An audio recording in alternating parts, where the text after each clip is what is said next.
Hello, welcome to my home. Welcome to bye-bye, scrammo to loneliness for a little while we're here in our little community and chat and collage. I'm Jean, and today I thought I would read you another poem, which I've been doing lately. But first I want to show you a picture of my mom. I think she was I don't know, late 80s, in her 90s. She always loved to crochet, always smiling. And because of her and her birthday, when she was turning, I don't know, it was 2017, and in January, and I wanted to send her a card, and all of a sudden I got the idea to make a homemade card. So that's how I got started making collages, because I'm my own mama. And then I'll show you what we finished in collage number 19. This is collage 20, or video. Video and collage, I guess they go together. But we did start it and finish it all in one video. And I kept it just the way it was, because sometimes I change them, and that's okay. You can change your collages. I'm gonna have to turn the fan on, because it's getting hot in here. It's on low, so I don't think you'll hear it. So that's done. That's over there. And I hope you're having a good day. It's another warm day here in Boulder, Colorado. We never really got winter to speak of. We got a few days here and there, a tiny bit of snow, and it's going to be in the 80 degrees today. And today is April 22nd. I think they call it Earth Day. They probably had some activities going on in town, like people biking to work in the morning and different establishments. You can stop and get a muffin and that kind of thing, or a power bar. Okay, this, I wrote this last summer, and it's called Heartbreak. The squawking of two robins on the fence by the corral stopped me in my tire tracks, screeching across the long branches of maple leaves, detonating atomic bomb shrills of parental crossing guards, blowing whistles prepared to sacrifice their lives at all costs. But for what?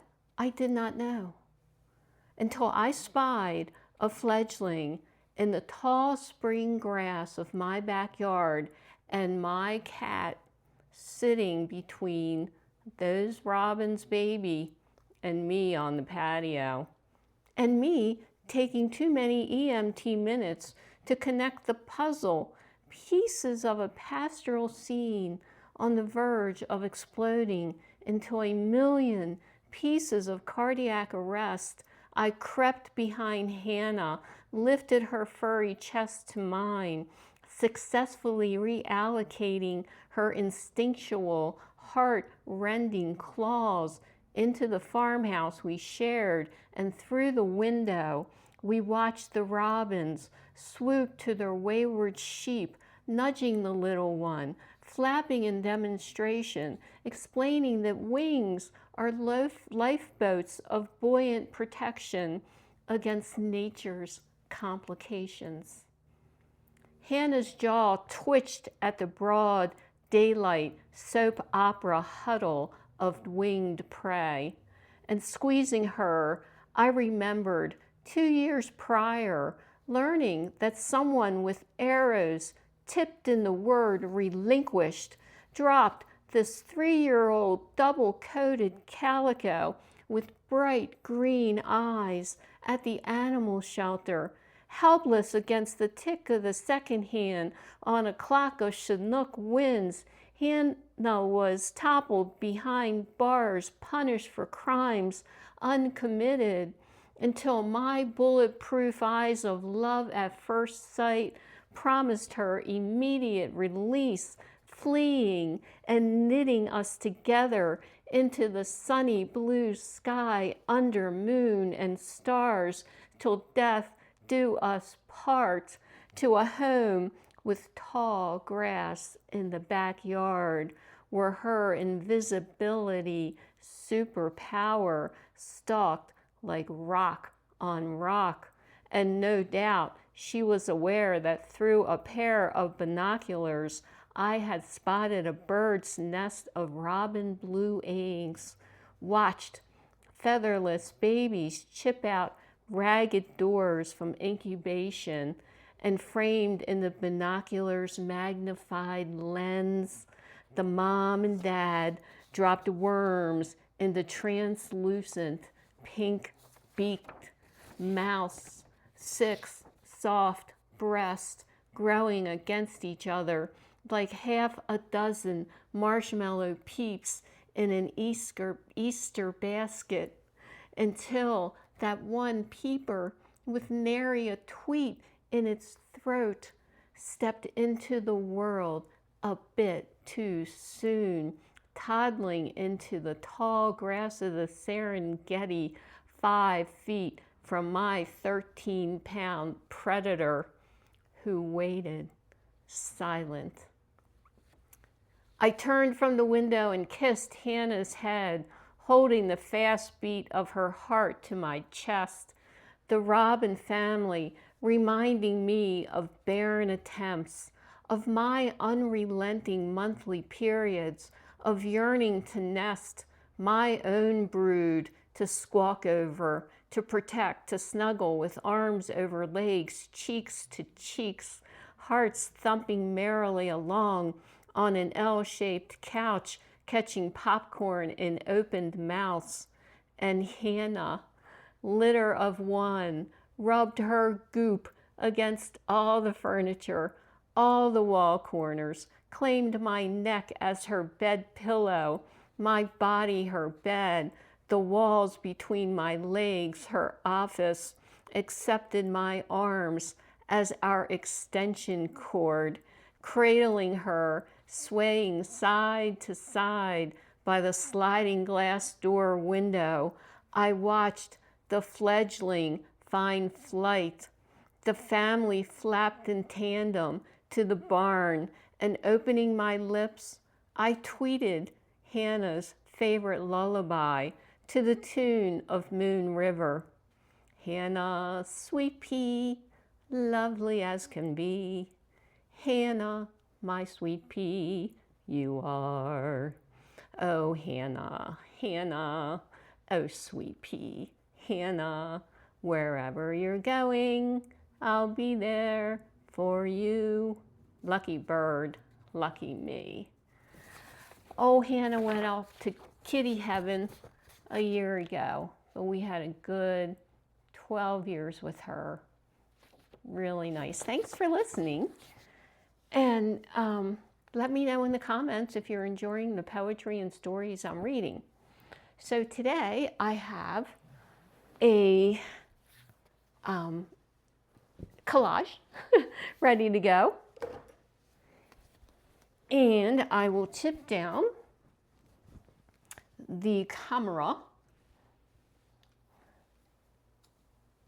to the workstation here. Turn things this way. Let's see, I always have to tip it up a little bit more. You think by now I would get it right. Okay. I don't know. I think you can see it. Yeah, it's like that. It's almost upside down to me. Maybe tip it a little bit more this way. Bear with me. I do not have good luck with editing. I have tried with the editing. It is driving me crazy trying to figure out how to edit. Tip it up a little bit more. Okay, tip down a little bit more. Okay, that's what we need. All right, so this is a card that came in the mail, and I put this background on it.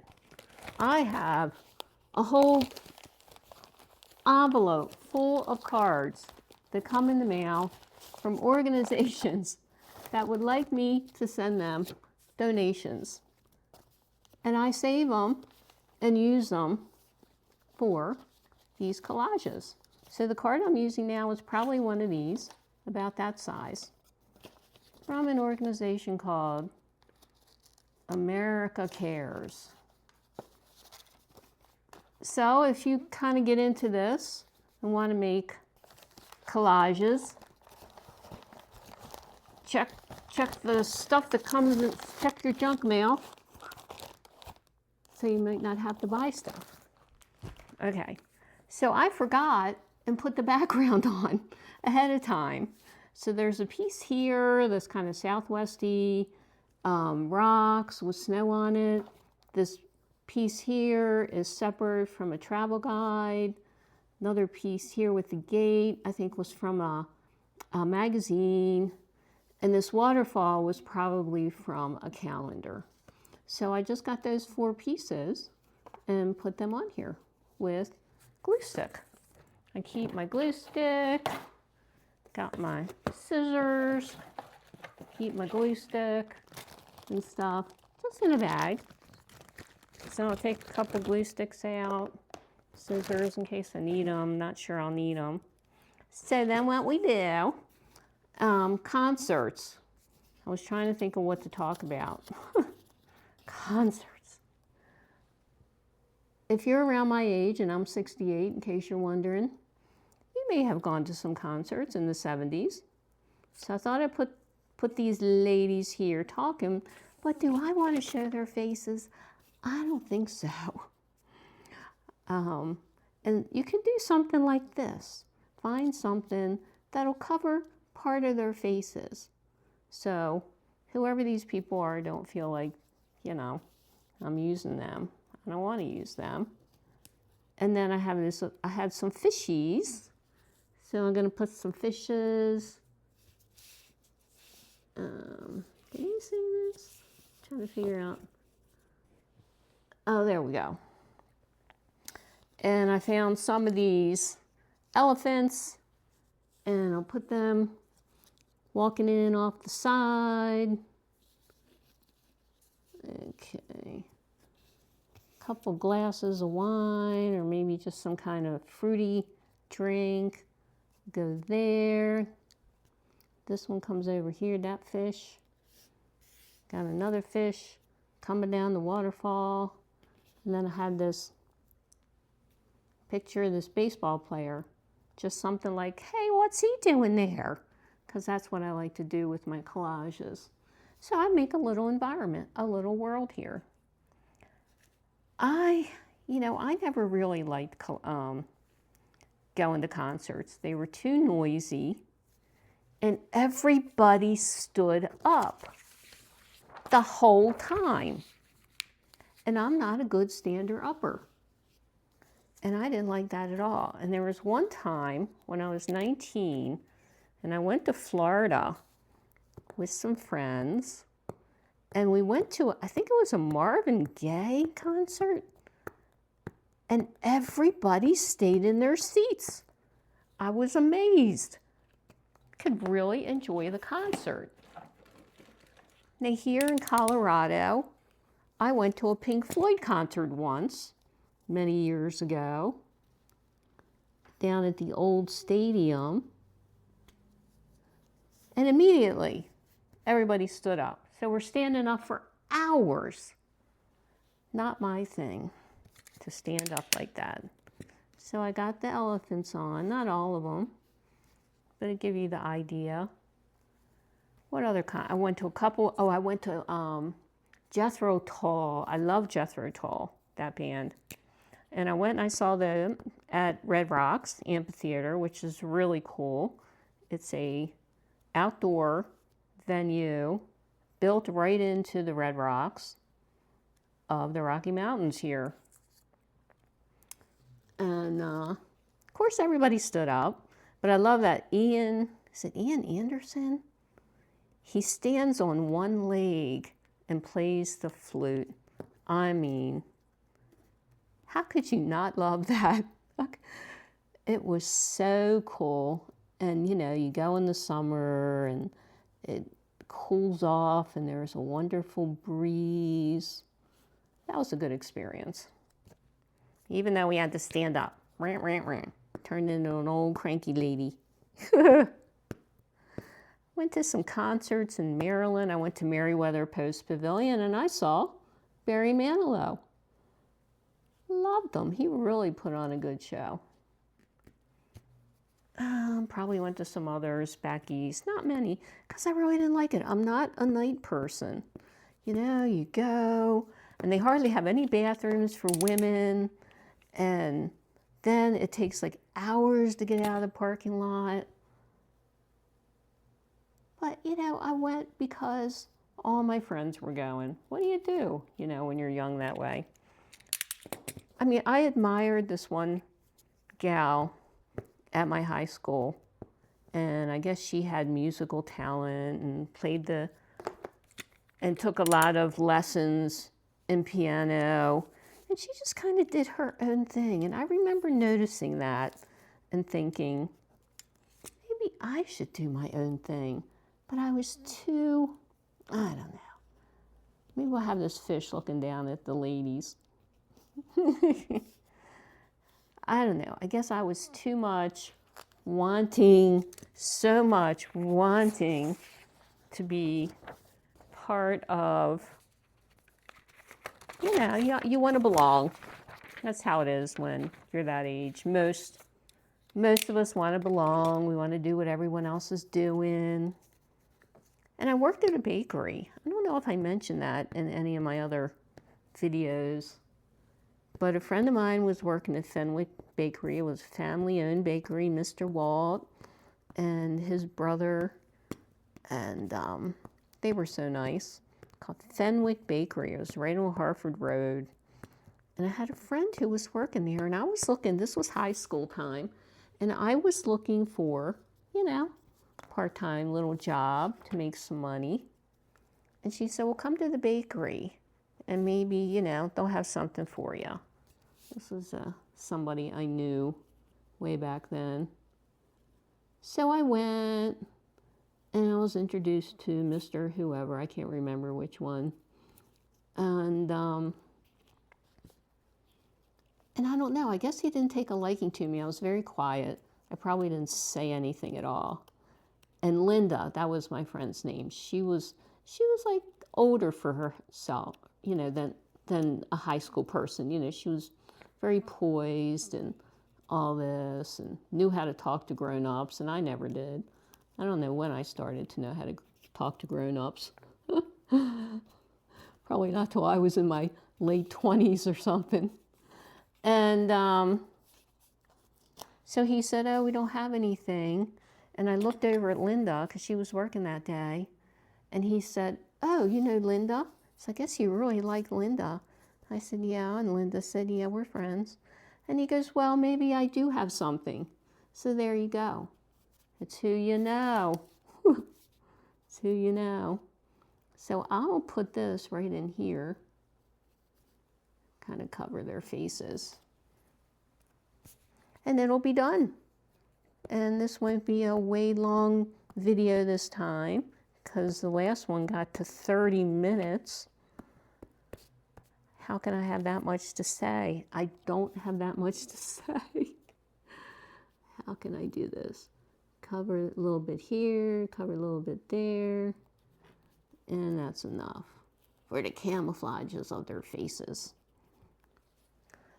And cut off the edges of the elefantes and anything else that's on the edges. That's how I do it. So it didn't take too long to put this one together. And what we earned $2 an hour when we worked at the bakery. And I worked on Wednesday afternoons for a couple hours after school. And then we all worked on Saturday because it was packed on Saturday. People were out the door in lines to get bread and pies and everything. It's a nice collage. Yeah. I like that the guy is reaching out for the baseball and I have him flying through the air. All right, sign that. And I mean, it was just packed. And it was in a small townhouse. And there was an upstairs, I'm going to sign it. And upstairs was the person who decorated cakes. She was like a professional. I was amazed by all this. So I'm going to tip up the camera and move this out of the way. Got some stuff over here. This is the envelope that goes with it. Turn this. I would edit if I could, guys, gals, whoever's watching here. So, me $2 an hour, and we work 8 hours, and it was just rocking and rolling. And I gained 10 pounds the first 1 or 2 months I worked there, because there's all these little nitty things you can pick off of the trays, you know, that got stuck from the donuts and pastries and things like that. And at the end of the day, Mr. Walt would bring down these small little manila envelopes, tiny little things, and they had like $15.50 in them or something like that. Or maybe $1 was taken out for tax. So we had $15, and it was Linda and a couple other people and Kim and somebody else. So it's Saturday night, and we were 16, 17 years old. So we go out and we spend all our money that we made working that day. Those are good times, good times. Another thing, this just like all of a sudden my memory's starting. Not far from where I lived and not far from the bakery, not that that matters, but they have Loch Raven Reservoir. I love Loch Raven Reservoir. All the trees and forest around it. You could rent a rowboat. I would just love going up there. So that's off track from talking about the bakery and the poem I read and concerts. So that was our chat. 21 minutes, a little over 21 minutes. I'm also glad you could come. I feel a little less lonely. Maybe you do too. Maybe this was goofy and funny to watch. So I'll see you next time on video number 21. All right, bye.